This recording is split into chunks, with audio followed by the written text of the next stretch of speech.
Everyone, बच्चों आज से हम अकाउंटेंसी का एक बहुत बहुत बहुत इंपॉर्टेंट चैप्टर स्टार्ट कर रहे हैं, that is final accounts of proprietary concern. बच्चों इस चैप्टर के सारे इंपॉर्टेंट एडजस्टमेंट्स को मैंने बहुत डिटेल में एक्सप्लेन किया है। लॉजिक क्या है, why are we doing these adjustments, ये बहुत सिंपल लैंग्वेज में I have explain, and also all the unsolved problems from the textbook are already available on the home page of the channel, so you can definitely go through those lectures and get your basic concepts cleared. आज के इस lecture से बच्चों हम start करेंगे discussion of all the solved illustrations from the text book. आज हम discuss करने वाले हैं बच्चों illustration number 2 from page number 287. Okay, let's read the problem.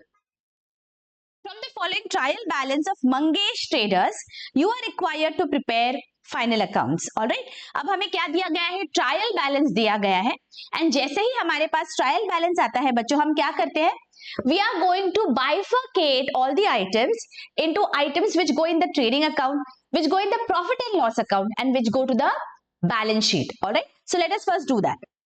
Opening stock कहां जाएगा, ट्रेडिंग अकाउंट में जाएगा, तो हम टी लिख लेंगे आगे।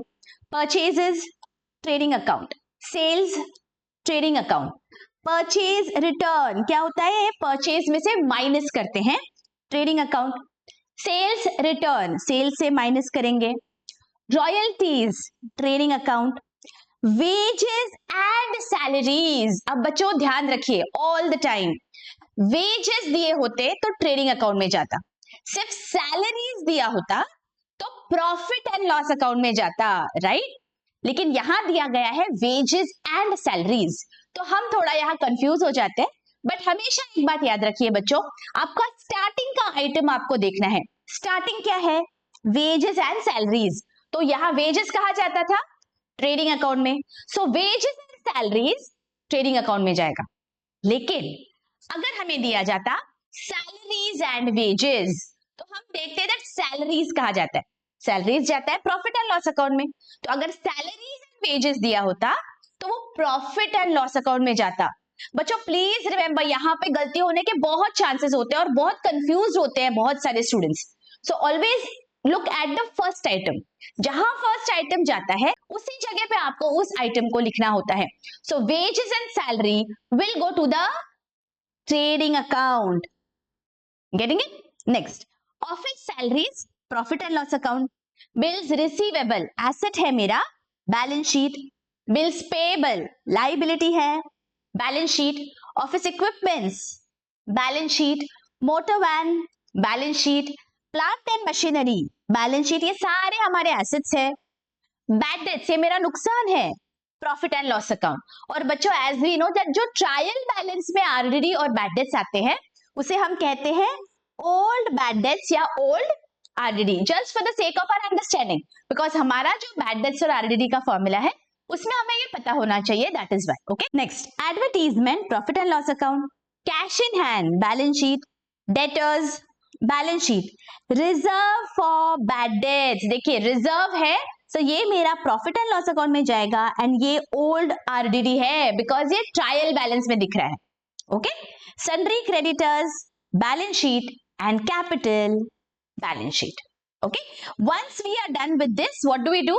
We will go through the adjustments, और जिस आइटम में एडजस्टमेंट है वहां हम स्टार कर देंगे। Alright, first is closing stock. Alright, second, office salaries are outstanding, तो ऑफिस सैलरी के आगे हम स्टार कर देंगे।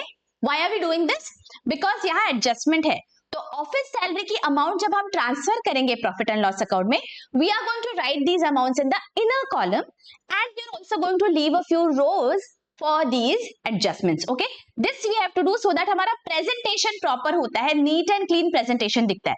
सो हमने जहां जहां स्टार किए हैं we will remember that while transferring those items हमें कुछ ना कुछ जगह छोड़नी है। ठीक है, आगे प्रीपेड वेजेस, तो वेजेस के आगे स्टार कर देते हैं, and provide depreciation on office equipment, motor van, plant and machinery. Office equipment, motor van, plant and machinery. Alright, ये हमने स्टार कर दिया। अब क्या करेंगे, अभी फटाफट से सारे आइटम्स हम ट्रांसफर कर देंगे हमारे trading account, profit and loss account और बैलेंस शीट में बच्चे। And after that now let us move to the adjustments one by one. देखिए एडजस्टमेंट क्या है, पहली वाली, closing stock on 31 March was valued at cost price and market price हमें दी गई है। अब याद करिए बच्चों, क्लोजिंग स्टॉक वाला जब मैंने आपको एडजस्टमेंट समझाया था, हमने क्या देखा था उसमें, that closing stock is always valued at cost or market price whichever is lower, जो कम रहेगा उस पे हमें वैल्यू करना होता है। तो यहाँ पे 19 और 20 में से कम क्या है, 19,000, so it will be valued at 19,000। तो फर्स्ट इफेक्ट क्या आएगा हमारे ट्रेडिंग अकाउंट में, क्रेडिट साइड पे। सो लेट अस सी ट्रेडिंग अकाउंट में लिखा है क्या, देखिए क्लोजिंग स्टॉक।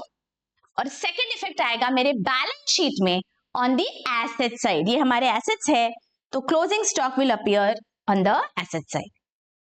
क्लियर बच्चों, ऑलवेज रिमेंबर 19,000 पे आपको दिखाना है closing stock because that is the lower of the two amounts.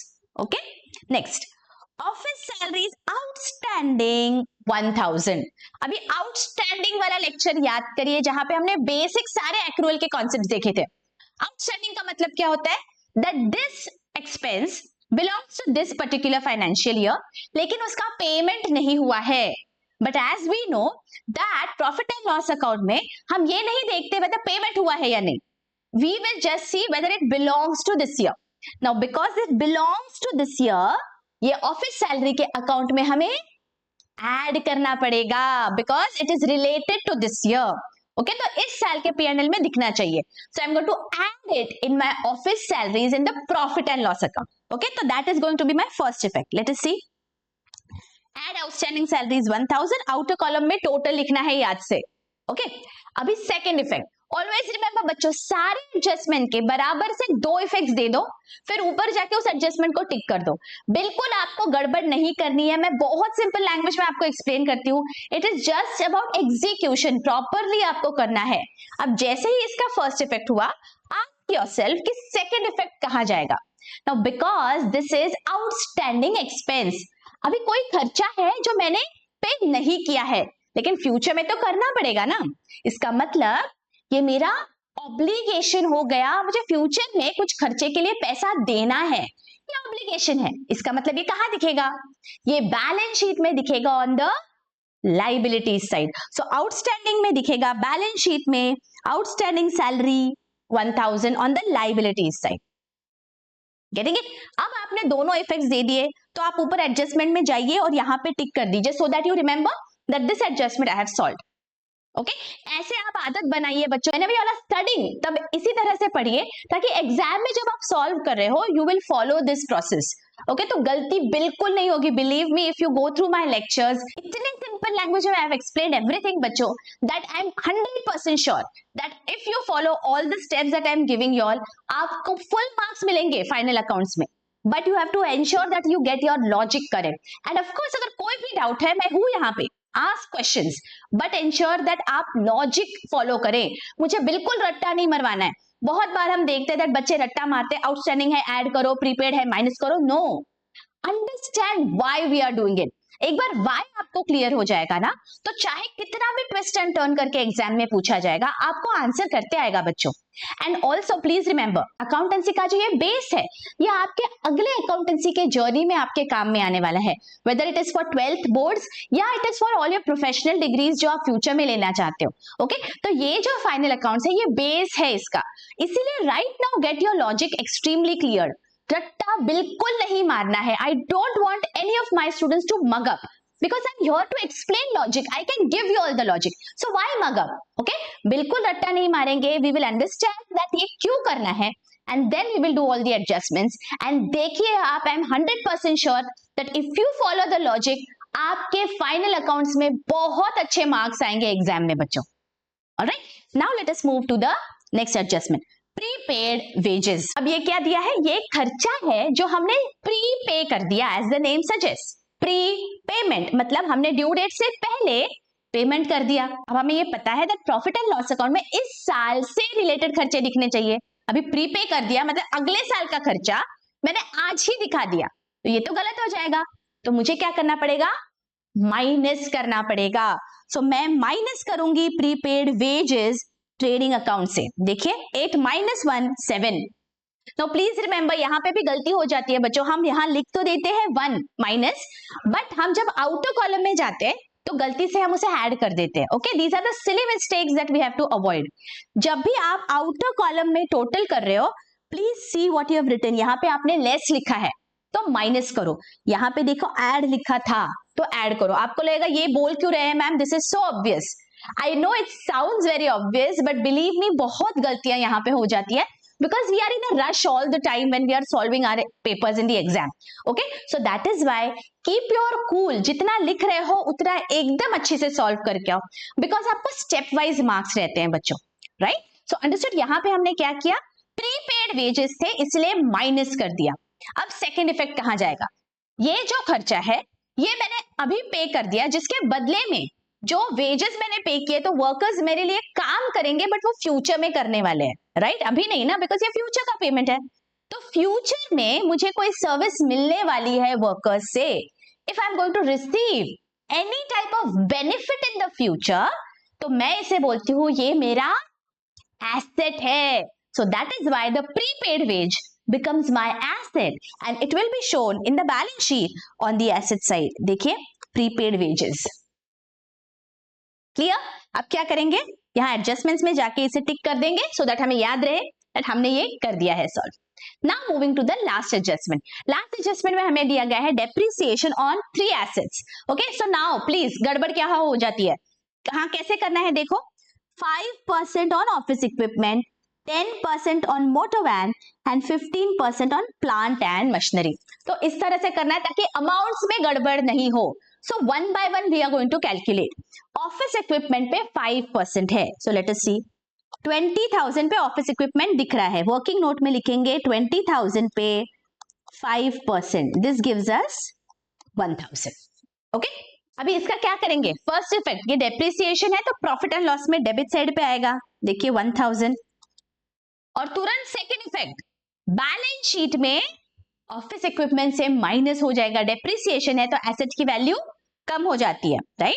So office equipment से माइनस किया, डेप्रिसिएशन आउटर कॉलम में बैलेंस लिखा, right? Now let us move to the second asset, क्या है 10% on motor van. Motor van कितने पे दिख रहा है 30,400। सो अगेन वर्किंग नोट 30,400 का 10% इज 3,040। तो फर्स्ट इफेक्ट डेप्रिसिएशन है, प्रॉफिट एंड लॉस के डेबिट में जाएगा 3,040 एंड सेकेंड इफेक्ट हमारे बैलेंस शीट से हम माइनस कर देंगे मोटर वैन से 3,040, आउटर कॉलम में बैलेंस लिखेंगे। एंड थर्डली क्या दिया है, प्लांट एंड मशीनरी पे 15%, plant and machinery is appearing at 25,000। Okay, so working note में 25,000 का 15%, this gives us 3,750। So again first effect profit and loss account के डेबिट में।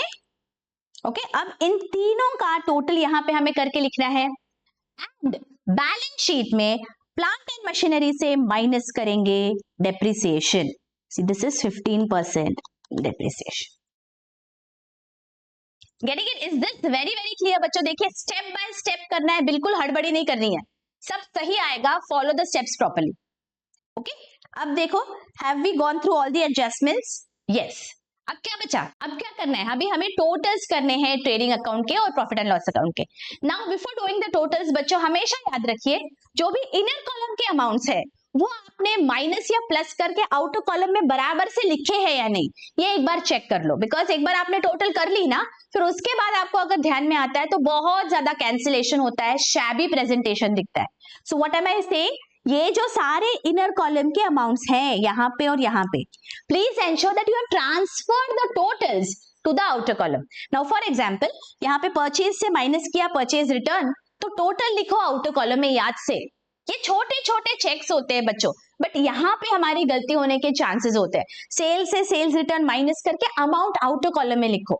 आप ये तो सही लिख देते हो, बट बहुत बार आउटर कॉलम में खाली रह जाता है, आउटर कॉलम में कोई अमाउंट ही लिखना भूल जाते हैं, सो ऑब्वियसली टोटलिंग एरर हो जाएगा, फिर everything else goes wrong after that. Okay, so please ensure that you do that check. अब हमें क्या करना है, ट्रेडिंग अकाउंट की टोटल लेनी है and let us find out whether there is a gross profit और gross loss. So here there is a gross profit as we can see. So we'll transfer it to the profit and loss account gross profit 7,900। वापस profit and loss account की total लेंगे and यहाँ पे हम देखते हैं debit side की total ज्यादा है, so there is a net loss of 19,390। अब ये लॉस है बच्चों, be very very careful. Loss है तो इससे मेरा कैपिटल कम हो जाएगा, सो मुझे माइनस करना होता है loss in the balance sheet from the capital. Please remember, हमें ज्यादा करके प्रॉफिट लिखने की आदत होती है तो हम यहाँ पे प्लस कर देते हैं। नेट लॉस है तो माइनस करके टोटल यहाँ लिखेंगे और उसके बाद हमारा यहाँ पे बैलेंस शीट टैली हो जाएगा बच्चों, अगर हमने सब सही सॉल्व किया है। Are you all getting this? Is this very very clear? अगर आपको लेक्चर्स अच्छे लग रहे हैं बच्चों, सिर्फ अकेले अकेले मत देखिए, आपके फ्रेंड्स में, कलीग्स में शेयर करिए। Help us reach out to a large number of students. I am ensuring that I solve all the problems and illustrations from your textbook. I am doing my part. You can do your part by sharing these lectures with your friends and colleagues. और अगर कोई भी doubt है हमेशा की तरह, do ask in the comment section and definitely answer them. मिलती हूँ आपको नेक्स्ट लेक्चर में. Till then, take care. Bye bye.